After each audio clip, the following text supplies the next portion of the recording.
Morning students, welcome to math class. So let us start the class.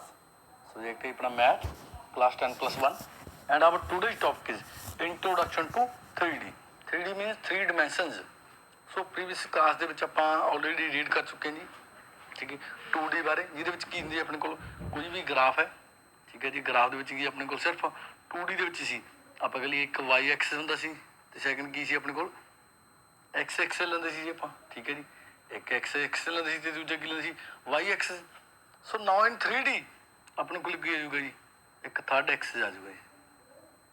Third axis means आप X y के लिए इनू आप x x में लिए इनू Y that is Z X. ये तीनों परपेंडिकुलर, देखो वाई इधर हो गया, जेड ओपन हो गया, जो एक्स एक्स है वो बिल्कुल की है स्ट्रेट खड़ा, इस तो की है बिल्कुल अबब है, परपेंडिकुलर बिल्कुल उपर है 90 ਤੇ। 3D ਜੇ ਆਪਾਂ ਕੋਈ ਵੀ ਬੋਲ ਲੈ ਲਈਏ, ਕੁਝ ਵੀ ਚੀਜ਼ ਲੈ ਲਈਏ ਜਿਹੜੀ ਆਪਾਂ ਨੂੰ 3D ਸ਼ੇਪ ਦੇ ਵਿੱਚ ਦੇਖੀ, ਤਿੰਨੋਂ ਡਾਇਮੈਂਸ਼ਨਸ ਲੈਂਥ ਬ੍ਰੈਡਥ ਤੇ ਹਾਈਟ ਉਹਦੀਆਂ ਸ਼ੋ ਹੋ ਰਹੀਆਂ ਨੇ, ਉਹਨੂੰ ਕਹਿੰਦੇ ਆਪਾਂ 3D ਜੀ। ਸੋ 3D ਦੇ ਵਿੱਚ ਆਪਾਂ ਅੱਜ ਪਲੇਨ ਦੇ ਵਿੱਚ ਬਾਰੇ ਕਰਾਂਗੇ, ਠੀਕ ਹੈ। ਹੁਣ ਕੋਈ ਵੀ ਐਕਸਿਸ ਹੈ, ਦੇਖੋ ਜੇ ਕੋਈ ਐਕਸਿਸ ਹੈ ਜਿਹੜਾ ਐਕਸ ਤੇ ਵਾਈ ਨੂੰ ਕੰਟੇਨ ਕਰਦਾ ਦਾ ਪਲੇਨ, ਇਹਦੇ ਵਿੱਚ ਕੀ ਹੋਣਗੇ ਤਿੰਨ ਪਲੇਨ ਹੋਣਗੇ। ਦੇਖੋ ਜੀ ਇੱਕ ਕੀ ਹੈ X Y plane, Y Z plane, ਠੀਕ ਹੈ ਜੀ। ਵਾਈ ਜ਼ੈਡ ਪਲੇਨ ਹੋ ਗਿਆ, ਇੱਕ ਕੀ ਹੋ ਜਾਊਗਾ एक्स जेड और जेड एक्स प्लेन। 3D ਤਾਂ ਹੀ ਕਹਿੰਦੇ ਆਪਾਂ ਕਿਉਂਕਿ ਇਹਦੇ ਵਿੱਚ ਕੀ ਨੇ 3 ਡਾਇਮੈਂਸ਼ਨ ਨੇ, ਠੀਕ ਹੈ। ਤਿੰਨੇ ਡਾਇਮੈਂਸ਼ਨ ਨੇ ਤਾਂ ਆਪਾਂ ਤਾਂ ਹੀ 3D ਕਹਿੰਦੇ। ਸੋ ਪਲੇਨ ਕੰਟੇਨਿੰਗ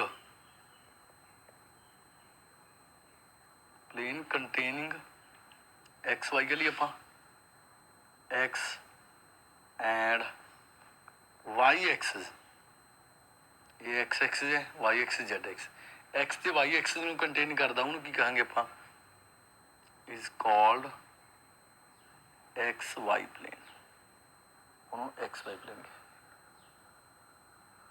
ਠੀਕ ਹੈ ਜੀ। ਉਹ ਕੀ ਕਹਾਂਗੇ ਆਪਾਂ एक्स वाई प्लेन ਜੀ। ਤੇ ਸੈਕੰਡ ਕੀ ਹੈ ਜੀ ਆ ਪਲੇਨ ਕੰਟੇਨਿੰਗ plane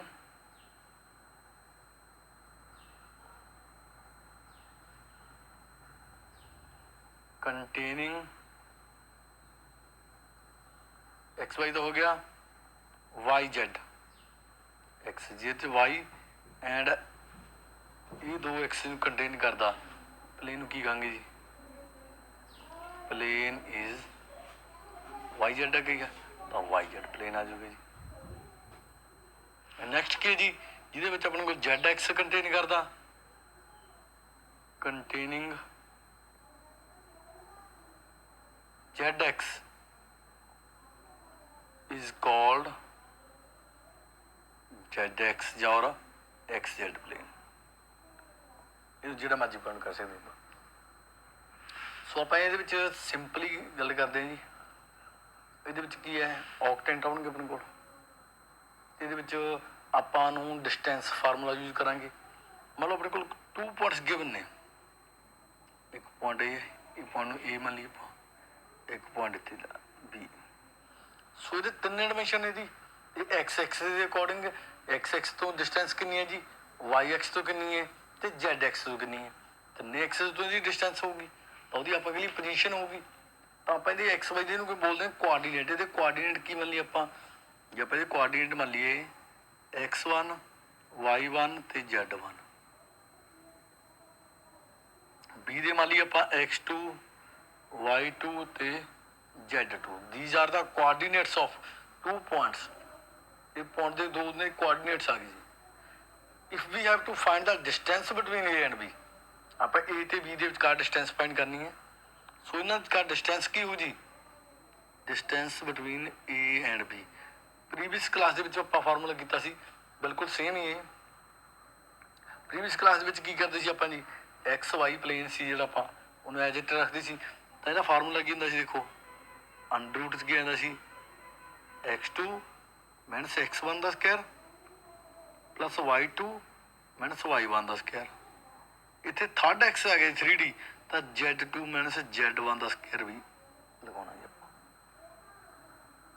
ਤਾਂ ਇਹ ਆਪਣੇ ਕੋਲ ਫਾਰਮੂਲਾ ਹੈ ਜੋ ਇਹਨਾਂ ਵਿਚਕਾਰ ਡਿਸਟੈਂਸ ਕੱਢਣੀ ਹੈ। ਇਹਨੂੰ ਆਪਾਂ ਏ ਬੀ ਨੂੰ ਡੀ ਵੀ ਲਿਖ ਸਕਦੇ ਹਾਂ, these distance between these two parts.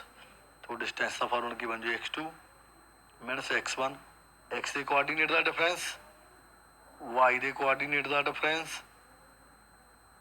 ਤੇ z ਕੋऑर्डिनेट्स ਜਿਹੜੇ ਆਪਣੇ ਕੋਲ ਇਹਨਾਂ ਦੇ डिफरेंस ਦਾ ਸਕੁਅਰ ਕਰਕੇ ਐਡ ਕਰ ਦੋ that is the distance between these points। ਇਹ ਦੋ ਪੁਆਇੰਟਾਂ ਦੇ ਵਿਚਕਾਰ ਕੀ ਆ ਜੀ डिस्टेंस ਆ ਜੀ। ਸੋ ਆਪਾਂ ਇਹਦੇ ਨਾਲ ਦਾ ਸਮ ਕਰਦੇ ਹਾਂ ਕਿ ਜਿਵੇਂ ਆਪਾਂ ਨੂੰ ਫਸਟ ਕਹਤਾ ਜੀ find distance between points, find distance between points. दो पॉइंटा के विचकार डिस्टेंस कहती है अपने को। ये पॉइंट है, ये कोऑर्डिनेट अपने को 2 3 and 5 and point B. Point B की है अपने को 4 3 एंड 1। ये बी कोऑर्डिनेट हो गया जी अपने को, ठीक है जी। सो इन्होंने विचकार डिस्टेंस कढ़नी अपने को की है जो अपने को लैट कर लिया आप let A 2 3 5 and B. B point की है 4 3 1। बी गिवन पॉइंट्स ने अपने को, ये दोवें पॉइंट्स गिवन ने। So distance between them A and B के विचकार डिस्टेंस मॉड तो लाया क्योंकि distance is always positive. Distance हमेशा की होंगी जी ऑलवेज पॉजिटिव, पॉजिटिव ही रही है, कदे नैगेटिव के डिस्टेंस नहीं होगी। सो ए बी का डिस्टेंस फार्मूला ला देने आप x2 माइनस x1 का square plus y2 minus y1 का square plus z2 minus z1 का स्क्वायर कि इक्वल आ जी अपने को x2 हो गया 4 माइनस 2 का स्क्वायर 3 माइनस 3 का स्क्वायर 1 माइनस 5 का स्क्वायर। ये देखो कितना आ गया अपने को, ये आ जाएगा 2 का स्क्वायर 3 माइनस 3 सॉरी 3 माइनस 3 कितना आ गया अपने को 0 का स्क्वायर या जो माइनस 4 का स्क्वायर, ठीक है। हम आप स्क्वायर कर दें इन्हों इक्वल बोल दें तो ये आ जाएगा 4 0 का स्क्वायर 0 ही रहता ऑलवेज प्लस 4 का स्क्वायर 16 तो ये अपने को कितना आ गया जी 20 आ गया।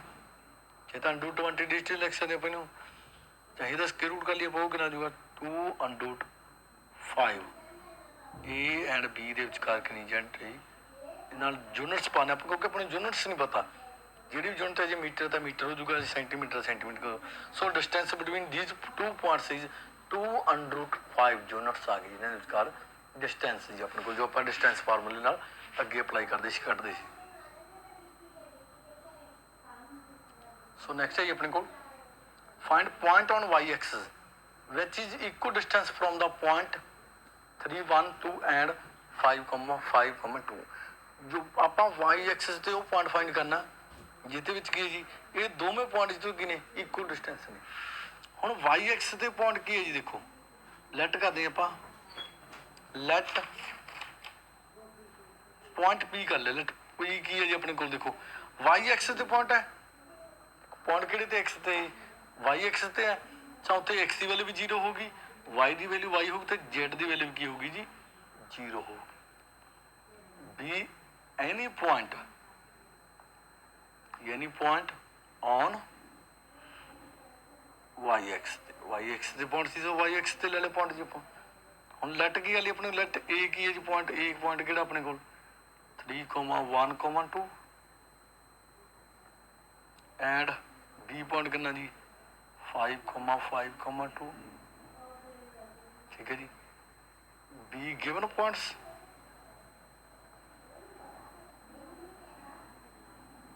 गिवन पॉइंट ने। सो अकॉर्डिंग टू क्वेश्चन किया अपने को these are equal distance from P P दे तो इक्वल डिस्टेंस ने, ठीक है जी। Therefore P A is equal to P B दोनों ही डिस्टेंस के सेम है। डिस्टेंस फार्मूला अप्लाई कर दो दोवें जगह पे जिदे लाते आप 0 माइनस 3 का स्क्वायर प्लस वाई माइनस 1 का स्क्वायर प्लस 0 माइनस 2 का स्क्वायर कि इक्वल आ गया जी अपने को देखो इधर आ गया 0 माइनस 5 का स्क्वायर प्लस y माइनस 5 का स्क्वायर प्लस 0 माइनस 2 का स्क्वायर आ गई। सो स्केयरिंग कर देने बोथ साइड, स्केयरिंग क्योंकि इक्वल नहीं, डिस्टेंस खत्म हो जी।